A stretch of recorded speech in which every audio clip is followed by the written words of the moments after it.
ఇప్పుడైతే మేము గోవాకి వచ్చేసి రూమ్ అయితే తీసుకున్నాం. ఇప్పుడైతే బీచ్కి పోతున్నాం. బీచ్ డ్రెస్ చూసేయండి, చూసారు కదా బీచ్ డ్రెస్. వీడు ఫుల్ ఫామ్ డ్రెస్ అయితే వేసేసాడు. సో గాయ్స్ ఇప్పుడైతే మనం పోదాము బీచ్కి. పోయినాక మీకు పార్ట్ 6లో అప్లోడ్ చేస్తా వీడియోని. తొందరకి వెళ్ళి చూసేయండి. అట్లా బాల్కనీలో తిరుగుదామని మేమైతే వచ్చేసాము. సో ఈ రూమ్లో పెద్దమ్మోళ్ళు ఉన్నారు. ఇదైతే మా రూము 19 నెంబర్. సో వచ్చేసి ఇది వచ్చేసి మా రూమ్ అనమాట. చరణ్ వెనకాల వస్తున్నాడు, అద్దండి మీకు కనపడుతున్నాడుగా.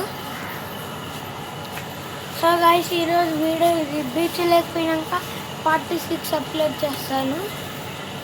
Bye guys. దీనికన్నా ఒక 10K లైక్స్ అన్నా రావాలి. మీకోసం కష్టపడి మరీ గోవాకి వచ్చాను మీకోసమే. సో గాయ్స్ మీ నుంచి ఒక 20K లైక్స్ అన్నా, 10K లైక్స్ అన్నా, 5K లైక్స్ అన్నా రావాలి. 5K లైక్స్ వచ్చినా సంతోషమే. Bye guys.